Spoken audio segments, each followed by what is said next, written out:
We gather neath the steeple as part of your herd, to sing of your praises, to hear of your word. But it ain't just 1 hour when we hear our Savior speak, 'cause the echoes of Sunday are heard all throughout the week. The echoes of Sunday ringing out through all my life. The echoes of Sunday give me comfort when in strife. Oh, to hear of your mercy and to know of your grace. The echoes of Sunday help me see my Savior's face. Hey everybody, welcome back to another Echoes of Sunday podcast. I'm your host, Cody Bursching, and I'm once again joined by my good friend, Logan Cook. Yes, hey guys. And we have a very special guest on today, someone who Cody and I are not too familiar with, but is actually a dad of one of our friends here at MLC, Pastor Mark Gabb. Yeah, hey guys. Thanks for the privilege to join you guys. Never done this before, so I'm excited. Never been on a podcast? Never been on a podcast before, so yeah. I've listened to many. I'm excited to see how this goes. Yeah, we always have a good time. Like every single podcast we have, it goes better than we expect. Definitely. We walk. All right, you set the bar high. we always walk away like, wow, that was awesome. It didn't go where we thought it was going to go, but it was awesome. Yeah. It was a great time. That's fun. Yeah, I'm excited. Yep. We are also very excited. Yeah. He's also the director of home missions, right? For the Wisconsin Evangelical Lutheran Synod. Correct. So. Yep. I was going to say, he is our good friend Jacob Gabb's dad, but I think his, claim to fame for this podcast episode is the president of home missions, I guess. So, yeah, hopefully we'll be able to talk about just some mission work and some stuff happening abroad, just because I know we both find it interesting, and I know a lot of other people do as well. Yeah, always happy to talk about what's happening in home missions, too. Yeah. Yeah, that's awesome. We actually, Logan used to say, we never expect it to go as well as it ends up going. And, when we were first starting out the podcast, we'd try to, script everything more, and we'd have, questions that we ask, and then it's that just didn't work very well for us. And, now it's, just spur of the moment, let's press play and just see what happens, I guess. So, yeah. Sounds great. Absolutely. So the first question we usually it gets us going is just, what has your walk with God been throughout your life? Where has it taken you, and how have you gotten to the position that you are now? Sure. Yeah. So, blessed to grow up in a Christian home. My dad's a pastor, retired pastor now. So, all my life I grew up in a parsonage. Even at a young age, I always wanted to be a pastor. I played church at home and bored my sisters with sermons that I don't even know what I was saying in those sermons. So always wanted to be a pastor. Even as I went through high school and college, it just kind of confirmed that that's what I wanted to do, and especially then when I got to vicar year. You always have those questions, and I think rightfully so. We've even... as our kids have tried to decide what they want to do, we encourage them. Think about other things, too. Don't just get too singular focused that you don't give yourself an opportunity to at least explore other vocations so that you really know this is what you want to do. But all along, just the experiences that I had, my father was a great influence on me and his example. And my grandfather, Armin Schutze, was president of the seminary at one time, and was a prof there for 35 years or so before that. So there's some of that in our blood too, growing up. Yeah. But then, pastorally, I got to serve. First parish ministry was in Ohio. I said I'm never going to live in Florida, and then got a call to Florida. Isn't that how it goes? Yeah. Ended up serving as a parish pastor there for almost 19 years. Okay. And then as far as even work within missions then. When I was a pastor in Florida, I was asked to be on a district mission board, and honestly at that time I really didn't know exactly what a district mission board did, except I knew that they were instrumental in helping start new churches in your district. So I got to do that, and then the chairman ended up taking a call, and all of a sudden I realized, oh, wait a second, I might become the chairman of the South Atlantic District. mission board. So I ended up doing that, and then vacancy occurred as in the chairman position of the board for home missions. Did that for a while, and then the previous administrator of the board for home missions took a call, and then I ended up getting the call not once but twice. The first time I returned it, and the second time I got it. So I was number 1 and number 12 in the call process. Really? Well, so they circled back around to you. Yeah, they circled back around. That's really interesting. You don't hear about that very often. We're getting the same call twice. No, it doesn't happen all that often. But it was one of those interesting things. In that where the first time I got the call, things that were happening, local ministry at St. Paul's in Beverly Hills, the need was still there to stay. Yeah. And then about 16 months later, we had an associate at that time where we didn't previously have that. And so a number of the circumstances changed. So same call, but very different situation each time. And yeah, that's just something that's interesting too as you go through life, even with ministry, where sometimes it's the timing of it all can make such a big difference. Right. So the second time around, it was the right decision to take the call, and so now I've been doing that for a little over 2 years. Okay, just 2 years. Yeah. Still getting your feet wet, or I still feel like I don't know. There's more that I don't know than I feel like I know. Yeah. Yeah. The learning curve I knew was going to be long, but the line that I was using when I first started this position was, I don't know what I don't know. And that was true. And while I know I'm starting to know more, learn more, understand the needs and the way to communicate, and a lot of the different aspects of the work that we do, the more you also at the same time realize there's so much more I don't know. But that's not a bad thing. I mean, I think no matter where you are, even in school, the more you guys learn, right? Don't we all find that? Like the more you know, you actually realize how much you don't know. Exactly. Yeah. Very true. Yeah. It's like we're studying a John's Gospel course right now, and I thought heading into MLC that I knew the Gospels pretty well, and then you would get to the prologue and you're looking at it in the original languages, and like this whole new world opens up, and it's like I'm learning more, and yet I feel dumber than I ever have before when reading this thing. So yeah, very true, just in our own lives, I think. Don't you think too, though, that I've learned this over time. That's how the Lord keeps you humble. Just as you go through those kinds of you have stretches where you're like, I have no idea what I'm doing, and then I'm sure you experience this even in school. All of a sudden, like, man, it's coming. I think I know this language. I think I kind of know. Yeah, you get a handle on it. Yeah, I got a handle on it, and okay, and that's encouraging. And then it happens again. And you're like, oh man, I feel like I'm in over my head. I have no idea what I'm doing. And as I think of my Christian life, even more than just my ministry, it's someone once said it this way. They said, sometimes it's not that you're learning things you didn't already know. It's just being reminded of the things that you already know. So like you're even talking about John's Gospel. Like there's things you already knew, and we're always learning new things. But at the same time, sometimes it's think of sermons that you hear each week. You're not hearing anything different. You're hearing law and gospel, right? Right. But yet sometimes you're like, man, I knew that, but I needed to be reminded of what I already knew. And I think you find that in ministry too, and in life as well. It's not just specific to ministry, but so often it's just we forget what we already know.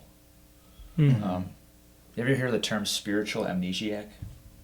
No, I haven't heard of that. There's an author, Paul David Tripp is his name. Oh, right. He's written several books, and in one of the books, he just talks about getting spiritual amnesia, or being spiritual amnesiacs. He talks about how we're good at being spiritual amnesiacs, and I think you get what that means. It's we forget what we already know, and then you kind of have those moments like, why? This promise of God, I know it. How come I didn't remember it? How come I didn't apply it? And that's kind of the Christian life. It's we forget what we already know, or we fail to apply what we already know. And then we're reminded of what we already know, and then we're thankful that we're reminded of what we already know, and then you repeat that over again. Yeah. Yeah. Yeah, and in that moment, at least for me, like there's a little bit of frustration. Like, I knew that. And why didn't I, like I've said these words multiple times, Right. and why didn't I actually believe it? You know, why didn't I Right. take it to heart? Right. Mm-hmm.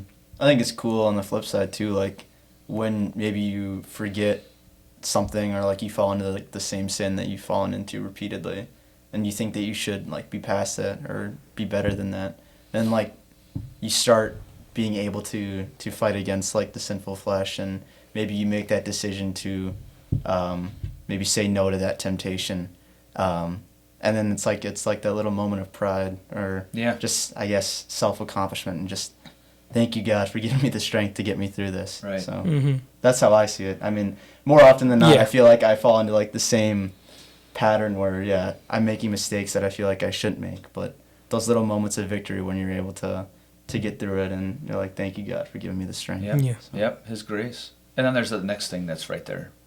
Yeah. Right. Exactly. Yeah. Mhm. It's endless. Yeah. Yeah. Definitely. It is kind of interesting that you mentioned like 12 people got the call to serve at the position that you serve at now. To me, it's like I feel like if maybe this is just my lack of knowledge and ignorance showing, but like that's such a cool call. It's in my head, like being like in charge of home missions and the synod. I guess like I'd jump at the opportunity. I feel like as a 21-year-old, but I'm sure there's so many other factors. Yeah. Well, yes, as a 21-year-old, I can understand maybe, but Yeah. parish ministry is so awesome. Mm-hmm. So like what, and I'll get to your comment here, but what do I miss most about what I've got to do compared to what I'm doing now? I miss the people. Mm. Just last night, got a text at 10:45 that a former member, 99 years old, I confirmed her in her 80s. She passed Wow. away. She went to heaven. We knew she was in hospice care at that time, but I got to confirm her when she was 80 years old, and just her background and her story, and being able to minister to her. And there's many more. B, her name was Beatrice, but she went by B. There are so many more B's that you get to know in ministry, and I tell people what I miss about what I got to do is I would get my Sunday fix. My Sunday fix was I'd be able to stand in front of God's people and lead them in worship, preside at worship, and pronounce the absolution, or I get to see people's faces as I was giving the sacrament and giving the blessing as they're leaving, and looking them in the eye as they're looking me in the eye, and those sorts of things. Preaching to people that you don't get that every week when you're in this position. Mm-hmm. So I almost to a man, myself included the first time, it wasn't that they didn't love and were humbled by the privilege of serving in this position. It's that they also had such a love for parish ministry and the Mm-hmm. people that it's so hard to leave that. Right. So, Yeah. and for me, it wasn't that I still didn't love it. It's just, well, again, circumstances were different, and the need was different. But I think for not just for that position, but for others too, you get in the ministry. You guys are studying to be pastors right now. To do what? To be pastors, right? Mm-hmm. So when all of a sudden you're called to do something that's very different than that, Mm-hmm. it's Yeah. very different than that. Yeah. Definitely. Yeah. So in a way, I as much as there's part of me that says I should get over this, now I'm the administrator. This is my new routine. It was kind of funny. One of the first weekends that we had moved up here, it was Friday night, and all of a sudden my wife and I looked at each other like, I guess we can celebrate it's the weekend because we had nothing to do. And I had never had a life like that before. As long as you're a parish pastor, unless you're on vacation, Mm-hmm. and that felt really weird. Like you're going into Saturday and Sunday, and I'm not doing final sermon prep or other Yeah. worship prep. You just got to go to church. Yeah, that was weird to get used to, and still there's a part of me that misses that. But I guess I've come to the realization that's actually a good thing. Like it's okay to not get over the fact that I miss that, because that's the reason why I studied for the ministry in the first place. It's all about the people. Yeah. Yeah. Is there a part of you that thinks maybe if you got a call to go to a congregation, maybe you'd consider it? Yeah, I mean, I better be careful who hears this. No, I'm just kidding. Like, I've only been at Yeah, this for fair 2 enough, fair years. enough. No. I'm joking with you. Yeah, so I'll say this. I think the guys that even I talk to in the building, and what I mean by that at the Center for Mission and Ministry, as we call it, the CMM, I think most guys like my age that are doing what I'm doing now in a different area of ministry, I think all of us would say this is not how we see ending our ministry.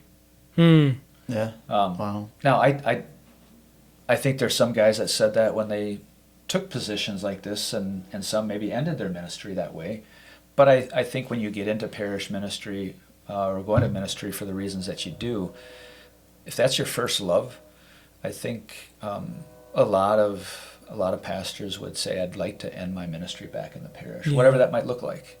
So my predecessor, Pastor Keith Free, he did that. He just said, I'm ready to be done. I'd love to get a call back into the parish, where then he served full-time for a while, and then I think 3/4 time, and maybe that's even cutting down some, but that's I think that a lot of guys are that way, that would say, I'd love to be able to finish back in a congregation in some way. That's hard. Yeah. That's hard because you're looking almost to the future and thinking, I wish I was there, but then you also have to do your job here. Yeah, and I'll say yes. No, it can be, and at the same time, there's not the work is exciting. So like you miss the Sunday fix, but you also fill it with some really cool opportunities that you get to. I got to go to New York City in November to celebrate their celebration of their 25th anniversary at Sure Foundation in New York. A little extra special for me because, Professor Robinson was one of the founding pastors at Sure Foundation. Oh yeah. And the other one was my brother. Oh, very my cool. younger brother. So Very I was cool. there for their installation in East Brunswick, New Jersey. And so just to see where that ministry is 25 years later, to go to those kinds of things, to be able to sit down. So like right now, we're in the midst of looking at New Start requests that we'll be considering for the future. So to look at New Starts in Arizona or California or Texas or Tennessee or in the Carolinas, and know that you get to play a part in determining where we're going to plant our next missions, and the other conversations that you get to be in, not just at the home missions level, but even synodically. That part is also, it's a humbling privilege to do that. So it's just a different kind of fulfillment that you get in to do this work. It's just so different than what I did for the previous 26 years of my ministry. Yeah. Can I ask a side question that's totally Sure. just a selfish question? As someone who's never been to New York before, is New York overrated? No. Really? No. It's not just like any other city and just gross and. No, not at all. No, you can. It's packed. Like if you go to like Times Square, like that's the most I felt like a fish in a barrel. Like that's very shoulder to shoulder. But there's so many cool things to see. You feel like it's a playground, honestly. Like it's an amusement park that you don't have to pay admission to. You can go to Times Square. You can go to Rockefeller Plaza. You can go to the World Trade Center. You can go.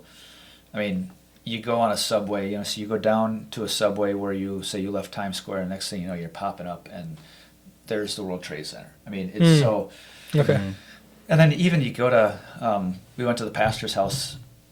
Pastor Tim Borman is there, and they live in just a neighborhood, and actually those big cities they kind of have their own little neighborhoods and their own little corner grocery store and other so within a large community like that, there's a lot of small communities also.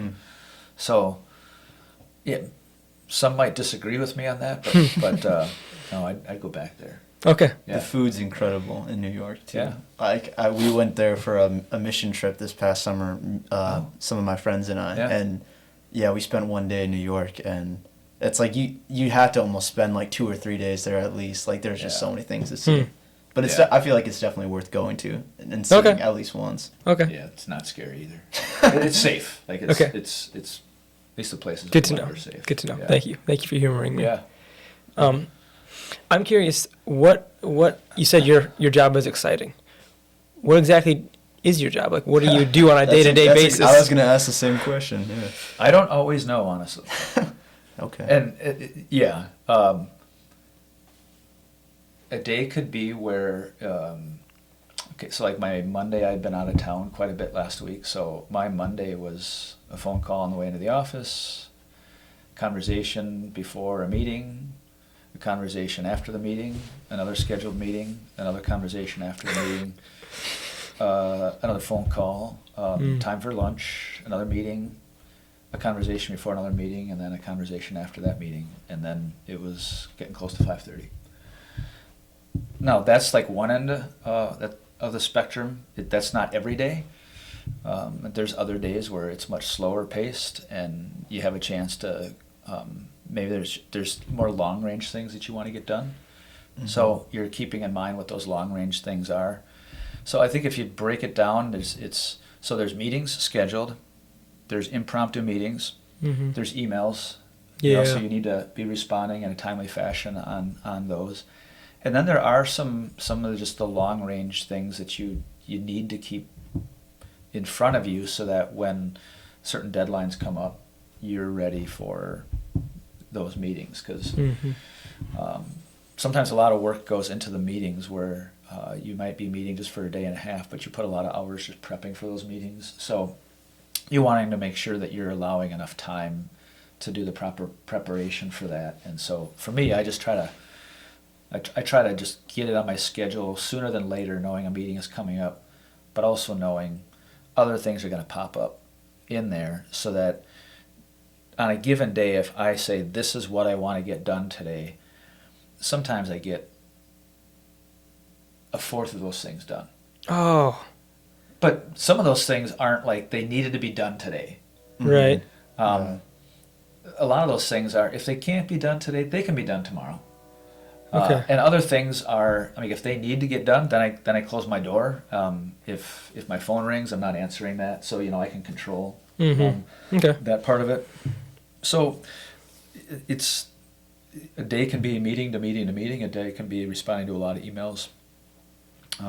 A day can be a combination of those things. Mm-hmm. And then I do, it goes in spurts, but I travel quite a bit. I find that, I guess I tell people this, if I need to travel, I mean, even doing something like this or doing a convocation like I'm going to be doing at MLC with our chairman, you get a chance to interact with people. So I need to get out of the office so I can better understand how I can best serve within the office.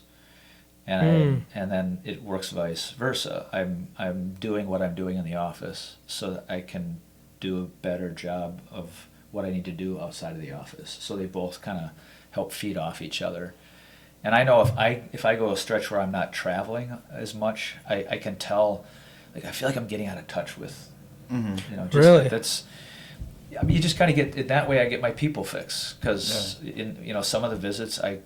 To go to New York and to be part of their celebration, or to, so the shirt I'm wearing is from Carbon Valley Lutheran in Firestone, Colorado, and every year they have what's called a Church Planters Intensive Weekend.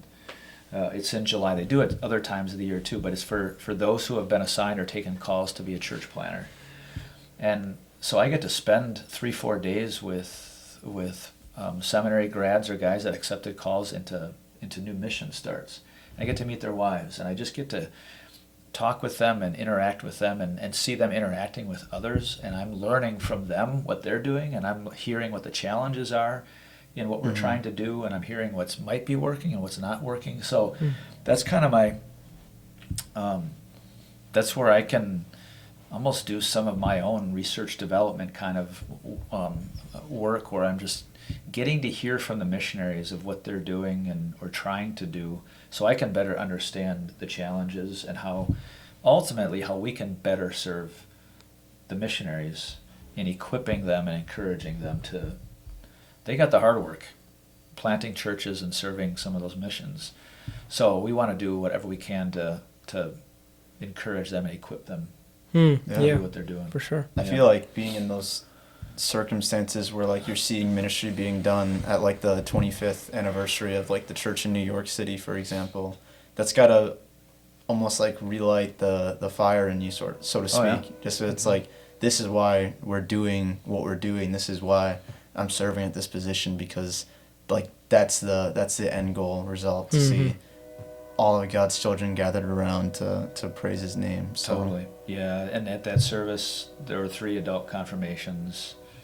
You looked out over the congregation, and it really was a people of all shades of color, different backgrounds, so, you can't help but see the Great Commission like being played out right in front of you in the service. It was a bilingual service.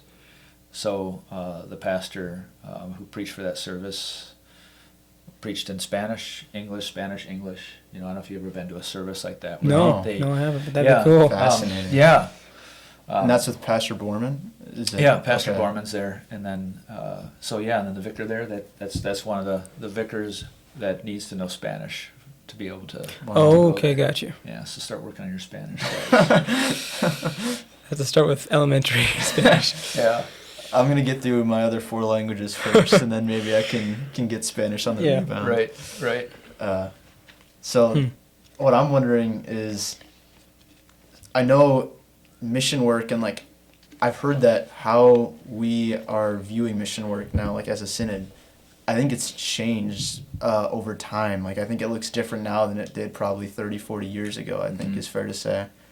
What would you say are maybe like some of the ways that we've changed, maybe certain things that we look to try and like intentionalize or prioritize when talking about different places to have startup churches at? Yeah, that's a really good question. Maybe I'll just start here, and then you can probe a little bit more. So my dad was a church planner back in 1970. He had been assigned to Columbus, Nebraska, to try to start a church there. Kind of got off the ground, but then he got a call to Abiding Word in Houston, Texas. So we moved there in 1970. I was only 6 months old, but first 7 years of my life, I can still have some memories of being in a mission congregation. Back then, the core groups that we had were oftentimes Missouri Synod members who still were just unhappy with what was happening in the Missouri Synod Church. And so a lot of the churches that we planted, say in the 70s and 80s, maybe even the 60s, were core groups of people that you were that had a strong Lutheran upbringing, education, and so on. So some of those missions were able to get off subsidy. And what I mean subsidy, so synod support, we invest money into each mission that way, was able to get to the point where they didn't need that support anymore. Even in my ministry, what I've noticed over time is now we're generations away from that, a couple generations past that, and so now even the people we're reaching out to, or even using as part of a core group or trying to gather as a core group, they don't have nearly the church upbringing and the church background that we've had in generations before that. So in some respects, the work is more exciting. I don't want to say more exciting, but it's different in that you're seeing people that they don't know what Lutheran is. Like there were people who thought, when I early in ministry, thought, is Lutheranism a cult? I would get that question, especially when I was in Marietta, Fair Ohio. question, yeah. Southeast Ohio, not far from West Virginia in the Appalachians. People actually thought Lutheranism was a cult because they had never heard of it before. So that creates a challenge in some ways, but it creates an opportunity because, all right, here's an opportunity for us to tell you, what does it mean to be Lutheran? Yeah. What makes us distinct? So in that way, things have just changed just in terms of people's spiritual upbringing and people's spiritual background. That does impact the work that we do, because sometimes in the starting point of a mission isn't as much a larger group of Missouri Synod Lutherans that understand church, you could say. sometimes we don't have that as much in our core groups. So that then it just takes more time to develop and educate. But there's a lot of positives to that, but there's also some challenges that come with that. And then I would just say the cost has just gone up like dramatically. You know, the cost of land, cost of building things. That, and this is always going to be true. The cost typically the cost to build or the cost of land is never going to be cheaper than it is today. That's just, you know, yes, you might have some property that decreases, but by and large, it's always going to increase. But in some places where we want to be that are now getting more people, so less real estate to purchase, those costs go up. And so that just creates some interesting challenges too. We're trying to do as much as we've done in the past, but it costs more to do those things. Right. What do you find that the newer core groups are made of? Are they made of people that are new to the faith, or from just different backgrounds in the Missouri Synod? So not as much. So you know, typically our core group is going to be members that are still grew up in a Wells church, but they may be first generation Wellsers. Oh, okay. Yeah. Okay. So, but they didn't even. I would put it this way. Where we decided to plant some churches in the 70s and 80s was where there were some Missouri Synod members who approached Wells to say, we'd like to plant a Wisconsin Synod church here. Today, it's sometimes we'll just go, there's a pocket here. There's not a Wells church within 90 minutes of Chattanooga, Tennessee. There's Knoxville, there's Alabama, there's Atlanta. So let's try to start a church there. There's some members that drive 90 minutes to those churches. They can become part of the core members there. And then there might be others who we just hear names from people, and we, through word of mouth, we contact them and say, hey, would you be interested in being core members of a church? And some are interested. And then they join in that way. So part of it is just a matter of how we gather that core group can be different. Whereas you would have, I think, some of these groups that were approaching us, it's not that we still don't have that, but some of these are more raw new starts in that you're going into places where it's still the exception, but we still, in some places, like we've gone into Boston, we did not have a defined core group there. We've gone into Marquette, Michigan. We did not have a defined core group there. So the pastor was just going there, and his responsibility or his work was just going to meet people and trying to gather a core group in that way. That's tough. That's like a raw. That's a lot of work. Start. Yeah. That's like adding a layer of challenge to it, as opposed to having 4 families or 6 families or even more than that have been working at it, and now you join them as the missionary or the new pastor. That in that way you're steps ahead, and that's our preferred route that we go. But there's some places that we know it's going to be hard to even find that core group. But so we want to send a missionary there to see if they can find that core group. And there's some guys that are super excited about it. Yeah. Yeah. That's intimidating, honestly. But good for those guys. Are you part of the people that decide who gets chosen to take those calls? No, so the district presidents do that. Okay. District presidents are the ones, but the district presidents are really good about seeking the input of people in home missions, and not just, I shouldn't even just say people in home missions. They're really good about seeking input from others to say, hey, this person might be good. This person might be a good church planter. This guy might be really good to be a guy to consider for starting a new mission.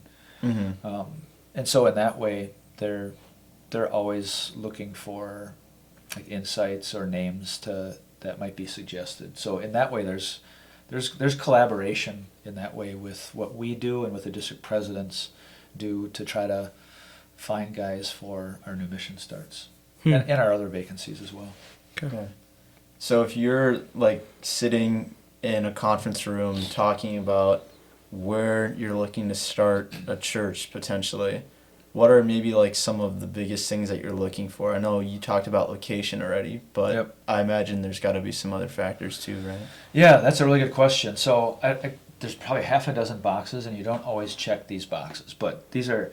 So you want the demographics to show that there's a field here, like, and in two ways. Number one, is it a growing area? 'Cause oftentimes when people are in transition in their life from one job to the next, and they're trying to find something new to connect to, we see that those are opportunities for us to, hey, here we are, connect with us. We can help you connect to a community. More importantly, we can connect you to Christ. So we're looking for strong demographics that show that there's going to be growth, and that there's even going to be the kind of population there that would be able to one day support that church, like financially, because they would grow to be that size. We look at core group, and what's the makeup of that core group? What's the commitment of that core group? Like, are they all in? Because if you think of the churches that you belong to, you typically have a lot of people that can help carry out that work. In a core group, you have a smaller group of people, so they have to be strongly committed. We even looked for other, like, how churched is this area? Is it over churched? In that, like, even the demographic studies that we're able to do, what percentage of the population would even identify as being unchurched? And then even what kind of Lutheran presence is there? If there's a strong confessional Lutheran presence, we don't want to step on other people's toes, or finding there's only a set number of people. And if that's like good confessional Lutheran churches in that area, maybe we go somewhere else. So those are a number of the factors that we consider. And then even just like, what's the cost factor? Like, how long do we project that this mission is going to need financial support, financial investment from WELS?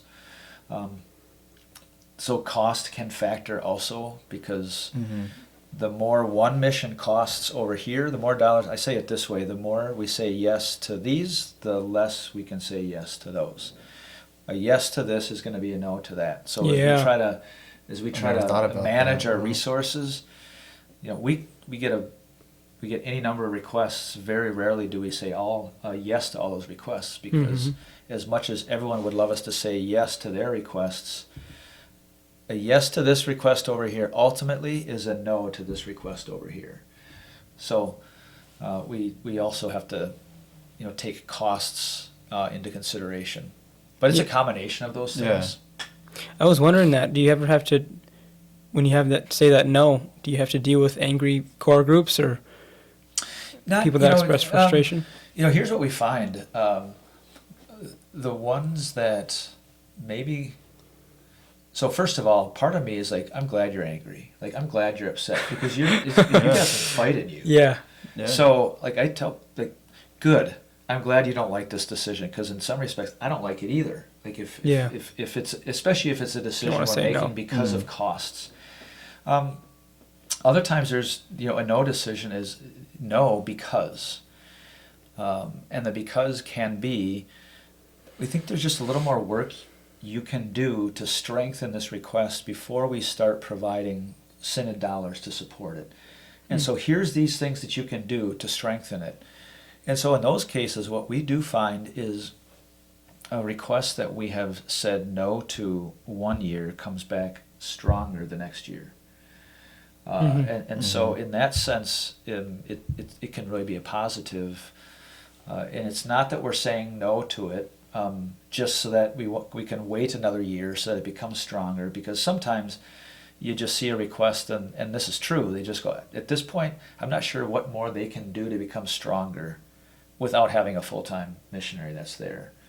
At the same time, if that might be the case, and you still have to say no to it because you don't have the dollars to support it, then they keep working it, and oftentimes, not always, but it's not uncommon where we still see that core group become stronger, and it helps set the stage for when that missionary does get there. That's cool to see. Yeah. People kind of taking initiative and bolstering their efforts. Yeah. So, I mean, are there some that do get frustrated?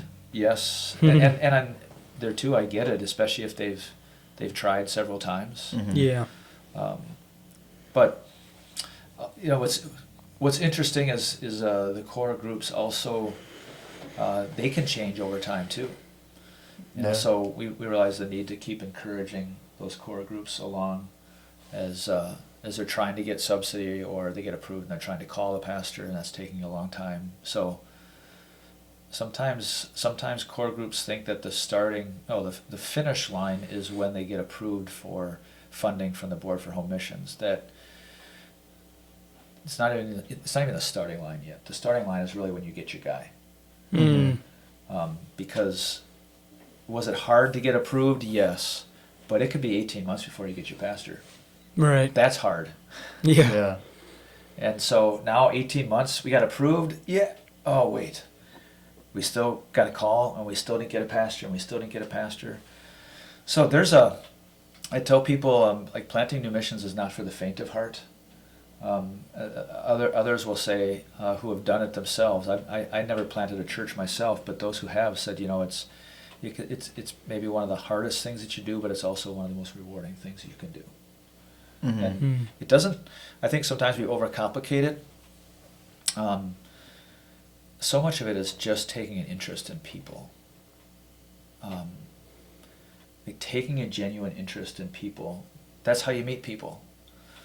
It's meeting people where they're at. Like when I look at the missions where the Lord is blessing that work, a common denominator that I see is that the missionary is just, he's getting out and he's meeting people. He's living life where they're at. Like was Josh Calpine at Yeah, Boston, right? He's come for E-Day and he did a convocation last year as well. Okay. There's a prime example of a guy. He's just getting out there meeting people. He's living life. He loves to play tennis, so he volunteers at a tennis club that's where he lives, and he's met people living life, doing what he's doing. But in the process, as you do that, and you take an interest in people, and you tell people what you do, it provides opportunity for conversations about what you're doing and why you're doing it, and then to build a relationship and share your faith. And so I think in some respects we can sometimes overcomplicate the work and planting missions. In some respects it's not overly complicated because we provide the support around that missionary and that mission to help with a strategy and to help with so many other aspects of it, as we're just trying to equip the missionary and the people there to just get out and meet people, and as you do that you build relationships, and then you get to share the gospel, and the Holy Spirit works through that gospel, and you see the Lord blessing work in places where you go, we have no business being there. But the word works. Amazing. And then you go, kind of what we were talking about before. I knew that, but sometimes I forget that the word works. It works. Right.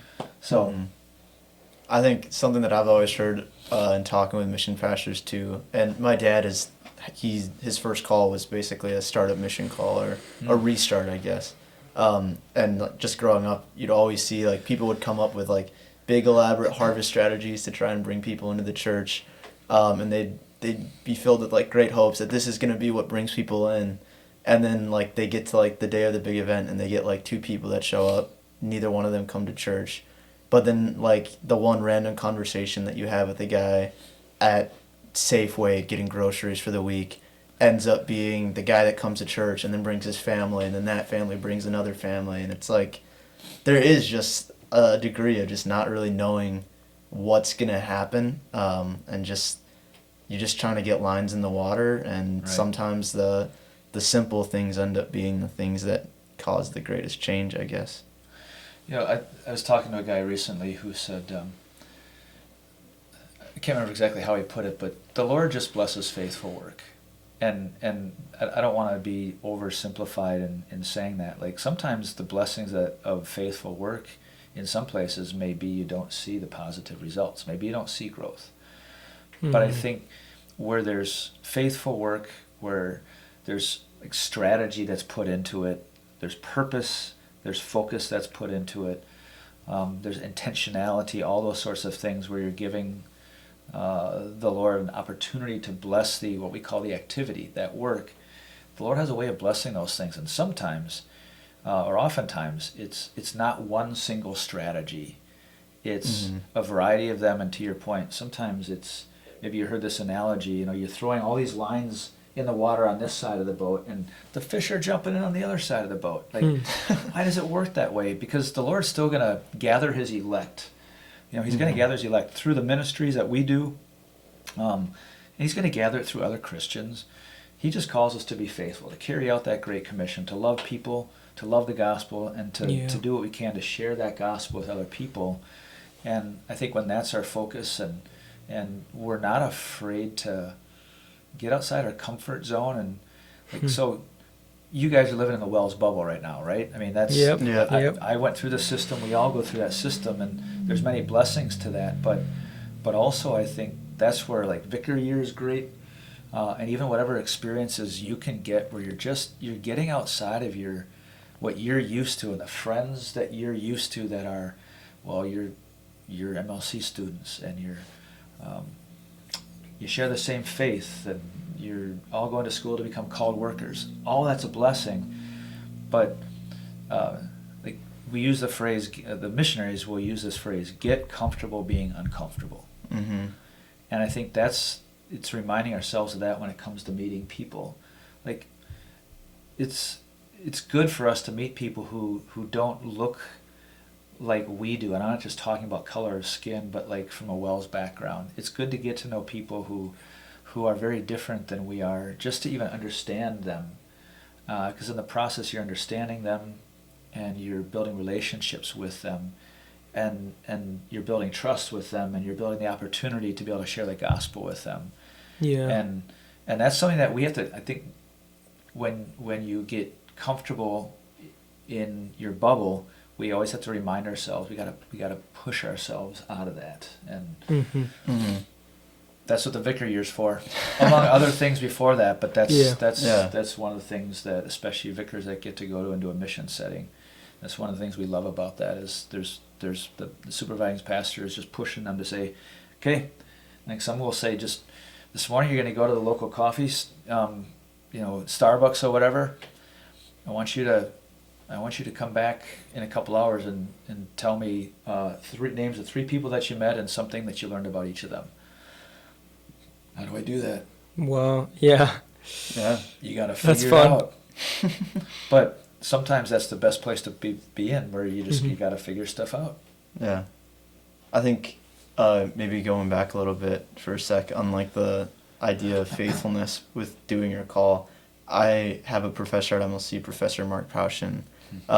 He told me once, I think he said this in class before as well, that as a pastor, you wake up with like the call of the Great Commission in your mind, and then you're able to go to sleep at night with the doctrine of the elect on your heart. Amen. And that's often what I've thought about with mission work, where you can be doing all this stuff and maybe you're not seeing the results right away, but you still know that you're fulfilling your call to the best of your abilities, and God's elect will be saved regardless. So that's always what I try and keep in mind when talking about mission work. Yeah, and of course, who's going to disagree with anything that Professor Paushin says?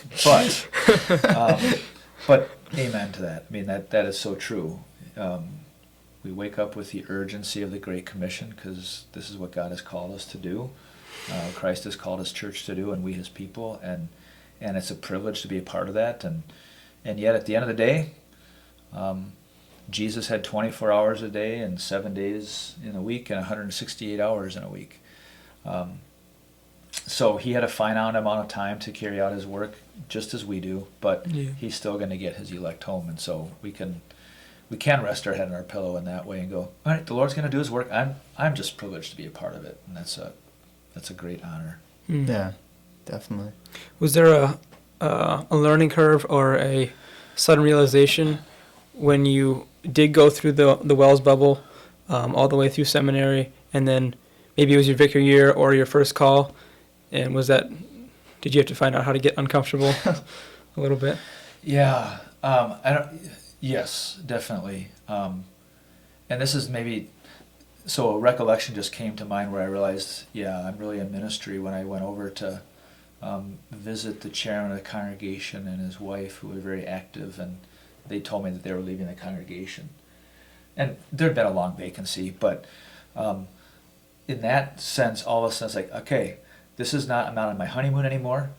And this is pretty quick, at least in this situation, where you have to get comfortable being uncomfortable, like trying to talk through that situation with them.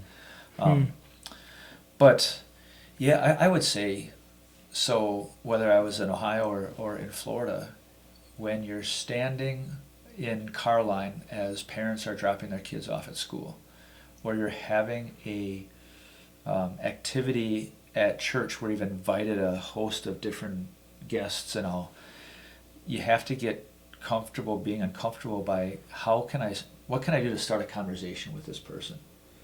And so part of it then is what strategy do I have going into it? What are the 2 or 3 questions that I can talk to say to someone that's a conversation starter? So in Florida, it was always, where did you live before you lived here, kind of a thing, or how did you end up in Beverly Hills, Florida? And if the answer was, oh, we've lived here all our life, the response was, wow, very few people are Florida crackers.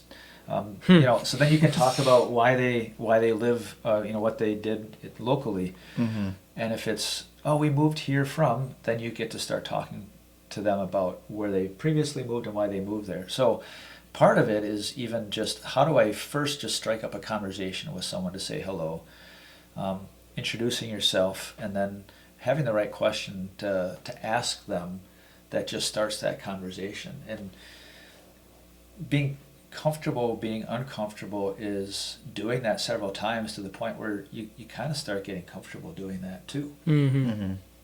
So it depends on the situation. Some are more conducive to just meeting people, and others you have to kind of force it, but you don't want to force it in an obnoxious way so that you're an annoying person that now they don't want to talk to you. Right. And there's some conversations where you can tell the person really doesn't want to talk, and that's hard, because then it's hard to get up and do that again where you're approaching somebody new and having that emotional effort to be uncomfortable. Right. We've done door-to-door evangelizing together, and oh man, like there were times where you'd go up and knock on the door and someone would answer it, and you had to like go through like your spiel of, hey, we're helping out this church that just started in this city. We'd love for you to come. And it's like you can just tell from like the brief 2-3 minute conversation, maybe not even, that the only thing that person you're talking to wants to do is just close the door and go back inside their house. Yeah. And that's a really tough place to be in. Yeah.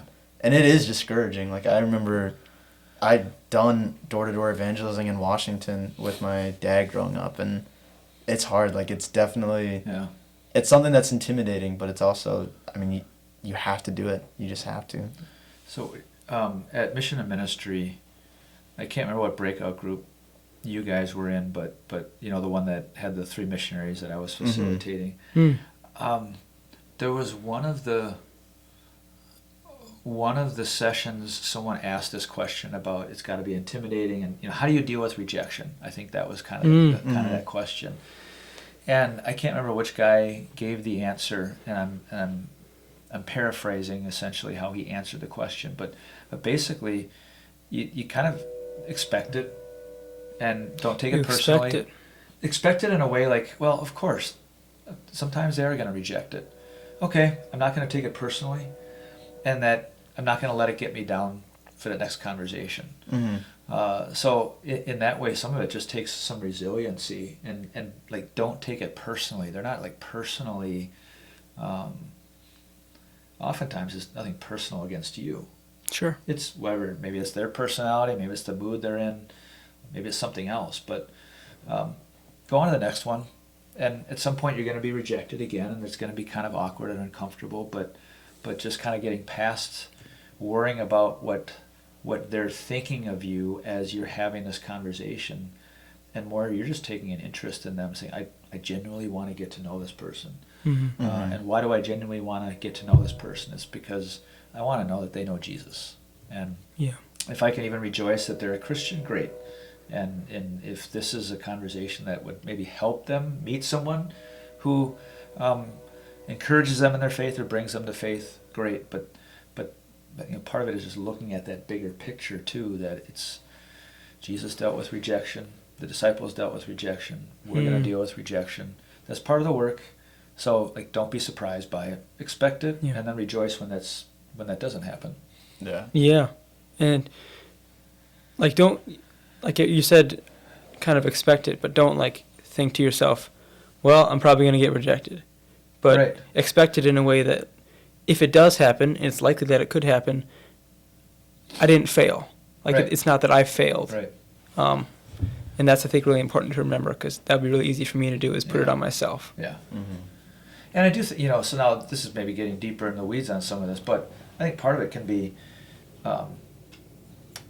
we can all learn strategies of how you can start a conversation with someone, and you kind of Mhm. learn from experience. Like, okay, that's probably not the best way to start a conversation because it ended pretty quickly.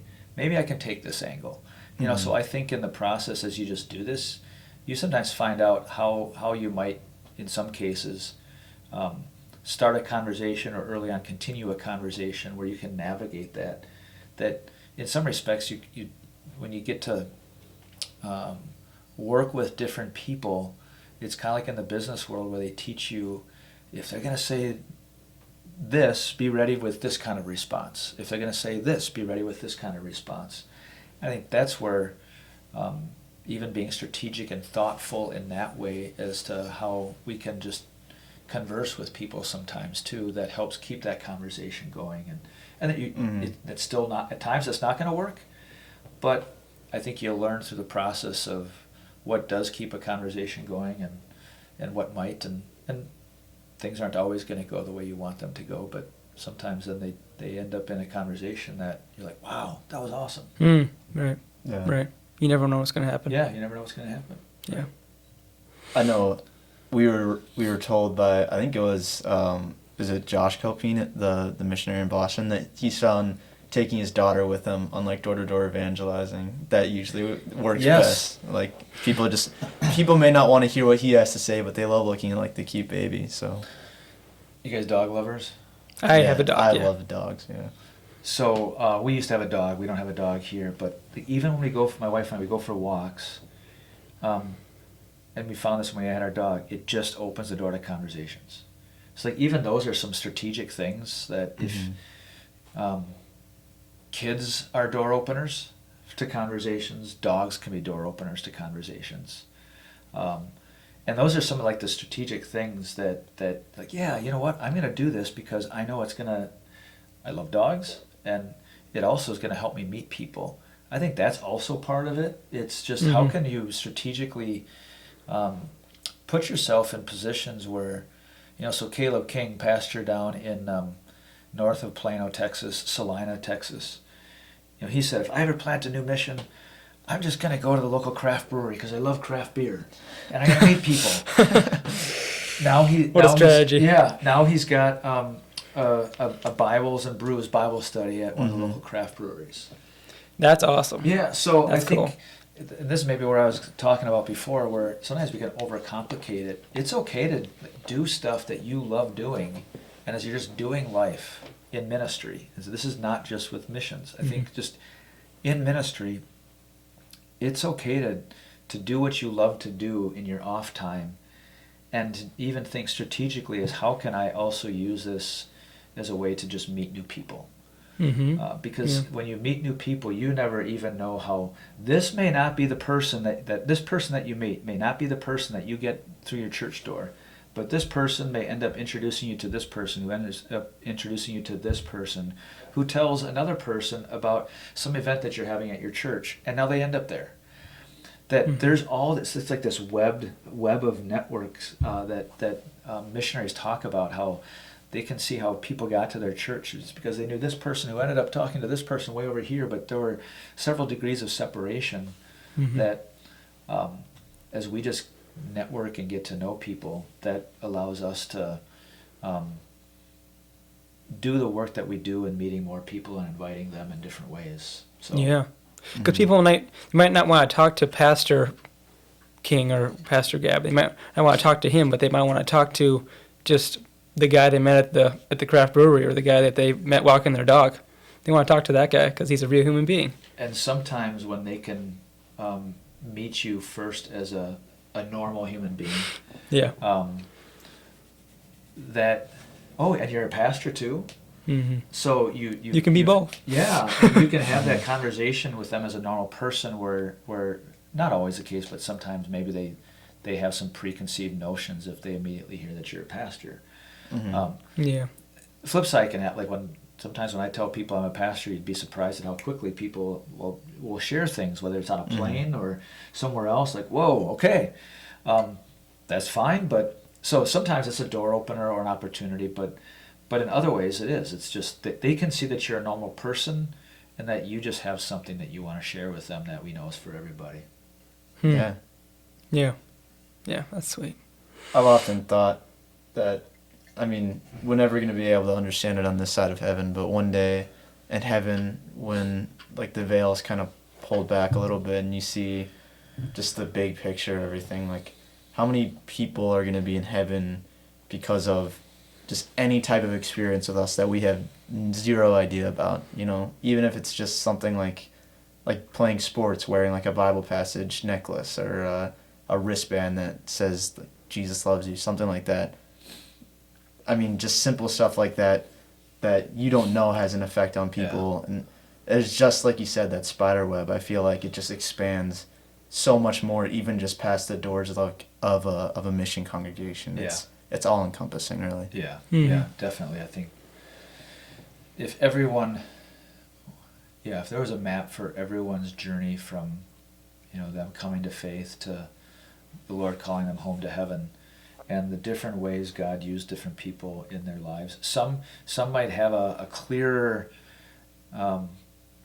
baptized into the faith, went to a Lutheran school, went to all of that, and others it may be that they kind of bounced around, and you'll see that in ministry where some people will sometimes come and go, and you see people who are like on fire for a while, and then you just pray that their journey, and then in some cases you can see that as you get to see them at the end of their life, where they really they were hot then they were cold, they were hot then they were cold, but in the end you knew that they were confessing faith in Jesus. You can even see that in their life where they kind of bounced around, but the Lord continued to put the right people in their life along the way to get them ultimately where He wanted them to be. Mm-hmm. So everyone's got a different journey that way. Yeah. He's got a plan. Yeah. Well, Pastor, I hate to do this. I could talk to you for probably another 3 hours, but it is almost 7 o'clock, and I know you still need to eat dinner. That's all right. Yeah, I'm sorry. Yeah. No need to apologize. This is great. I don't know if you've ever done a podcast in a hotel room or one of you. No, I think this is the first. This is the first. Okay. Yeah. First for us, probably a first for you too. Well, because this is the first podcast for me like this. So yes, this is the first. It can only go down from here. Definitely. Yes, this is the mountaintop. Yeah. Maybe if we can sneak one more question in. Yeah. We sure. like to end all of our podcasts by just asking each one of our guests what their devotional life kind of looks like, what their prayer life looks like, and maybe just give an insight into what that looks like for you as an individual. I could go half an hour on this one. Okay. You should have started that. I'm so sorry. You can give us the short abbreviated I will. version. No, yeah, it's totally fine. I thank you for this question because, so I had Professor Bivens going through the seminary. His son now is a professor at the seminary, so I had Professor Forrest or Frosty Bivens. He just drilled in our heads the importance of your devotional life, and that's just something others have encouraged me in. So for me, it's every morning. I'm reading there's a devotional book by Paul David Tripp that I mentioned. It's called New Morning Mercies. Mm-hmm. I'd say it's 85% act. Like there's some theology in there that obviously we don't agree with, but with him, what I like to read is he just sometimes puts things in ways that we agree with as Lutherans, but yet it kind of phrases it in a different way that I appreciate. So reading through that, I'm trying to read through, right now I'm in Exodus, so slowly making my way through the Bible again. Okay, gotcha. Cool. And do you do that in order? Do you do Genesis to Exodus to Leviticus? Yeah, this one I am, because there's kind of a reading plan. Okay. But I guess if I end up skipping to the New Testament for a while and then going back, I'm not going to be super stringent upon myself. I'm going to give myself the Christian freedom to switch things around a little bit. Absolutely. But I can tell you that I can tell in my life and in my ministry when I'm more regular in my devotional time and that it's meaningful. Like what I mean by meaningful, I'm not distracted. I'm not thinking about all the things that I need to get done today. Right. And it's just where I'm able to spend time in the Word and reflect it, and whether it's the four strands or the Luther's questions, those sorts of things where it's really involving contrition and repentance. That's the Lord's working through that, and it really does help prepare you for that day. And there's times I can tell you when I know I'm going through the motions, I can still check that box and I did it, but I was thinking about this and I was thinking about that, and it was really, I was doing it more for checking the box than it was just to really be able to spend time with the Lord and His Word and in prayer. You don't notice it at the time, but sometimes in hindsight you can tell when your devotional life is more a burden or a to-do than it is an honor and a privilege to be able to do that. But what I've learned is you got to still stick with it. Like sometimes that's what it's going to be, and if that's what it is, you work through that. But I think sticking with it is the important thing, because oftentimes, when as a pastor now, when I talk to people who and even other pastors who they're just in a bad place, the question that I commonly would ask is, how's your devotional life? And guess what the answer most often is? Not great. It's not great. Yeah. I mean, there's just a direct correlation. And it's because, again, the Word works. The Holy Spirit's working through that Word. And we're not just doing it because we want to get something out of it. We're doing it because this is something that the Lord promises.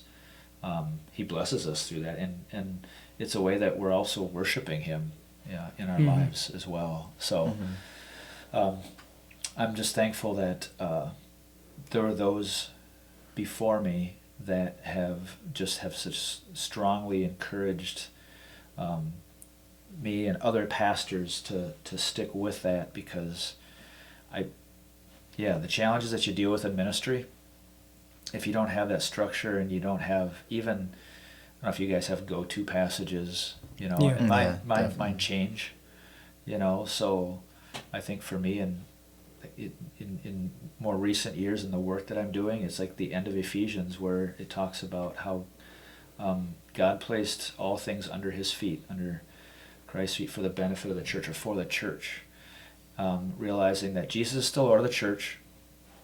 I'm not. So whatever happens, Jesus is still Lord of the church. He's going to work through me. He's going to work in spite of me. And I think in the work that I do with ministry, but even in missions, that's something when I can see what I think is going to be a train wreck happening in slow motion. Like there's times where you just know, I know what's going to go down in this mission or in this situation, and it's going to be painful to watch. And we've tried to do everything we can to try to avoid that from happening, but it's not going to be pretty. All right, Jesus, you're Lord of the church. You got this. And that's not an excuse to be delinquent in our responsibilities, right. And lazy. But at the same time, when you've done what you believe is the best thing that should be done, all right, Lord, use it. And so there's great, not just consolation, but great confidence in that. And so, and the different go-to passages then that you have over time, they just kind of change based on even sometimes the things that you encounter in your personal life or in ministry that end up being those passages you keep going back to until you forget them, and then you just go, how did I forget? And because you need to be reminded of them. Full circle. Yeah, it comes full circle that way. Yeah, you need that spiritual food. You're going to starve yourself, and you're not going to be able to pull from anything then. And that's how guys go downhill. Right. And sometimes it's, not just the spiritual amnesia that I was talking about before, but I think sometimes the truths can appear to become stale. Right. Because you've heard it before.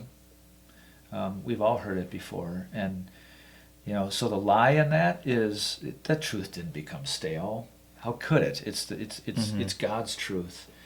But I think there is something to, we sometimes just need, we need to be refreshed sometimes with the same truths, but maybe a different passage or said in a different way. Just because you read a passage at this point in your life and it hits you this way, you read a passage in this point in your life, it hits you that way. Right, And so in all that, even I think I've just found the go-to passages just change over the course of time. And, sometimes you just hear these sermons that they stick, and then you just keep reminding yourself of that for a while, and then you hear something else that just sticks. And so just the importance of even just having go-to passages throughout a week or a day or a stretch of time too, so that even outside of your devotional time, you're able to think back to those things, and in those moments sometimes help refocus you, recalibrate you, and all those things. Yeah, Yeah. for sure. Definitely always need to fill your cup up before you can fill other people's cup up, for sure, as a pastor and as a teacher, as any called worker. So Yeah. Mhm. And sometimes we don't always, sometimes we think we're filling our cup up when we're not really filling it up, and that's where it's like taking the time to do that, not rushing through that. For me, Yeah. sometimes I feel it's in the last 15 minutes that I'm getting more out of it than the first 13 minutes, or the first 30 minutes, just because it just took time, even for me, to quiet your mind. Prepare your heart. Yeah. Quiet your heart. Just focus on this. Don't think about that email that you got, or don't think about that meeting you got later today. Don't think about whatever. And so sometimes it's just you got to give yourself that time to kind of get to that point where you really are just able to focus on the Word, and now, you're filling your cup up, and then it gets empty during the day, so it's got to get filled up again. And sometimes last thing I'll say on this, sometimes it might be a shorter period of time too, and just because of certain circumstances, and that you don't want to burden someone to say this is how much time you need to spend. It's more quality time than quantity time, I would say. Remembering that we're baptized children of God, that's the greatest identity that we have, and all that means for us. God has equipped us for whatever task He's going to give us today and tomorrow and throughout our lives. And maybe even bringing this full circle, where I think, like, where am I today? I would never have thought I'd be in the position that I'm in today, but it's not me. It's God in His grace called me to be His child. God in His grace has given me people in my life and the Word of God, and how He's used that throughout my life to grow my faith. He's given me calls throughout my life that I've been able to serve in. And now this is no different. It's just a different call. But wherever we are, whether you're a student, whether you're a pastor, whether now you're an administrator, God equips us for the tasks that we have. And it's always, at times it's going to feel daunting, like I can't do it. I don't know what I don't know. And then other times, like, yep, Lord, you came through. And through all that, I think it's grounded in having that close relationship that's in worship. You're going to chapel, but even in that personal devotion time too. Yeah. Thank you. Thank you. That was awesome. Yeah, awesome, truly. Yeah. I love that. An incredible way to, like you said, bring it full circle, I think. That was awesome. So, thank you so much, Pastor Gabb, for taking the time to come on. We really appreciate it. We really do appreciate it.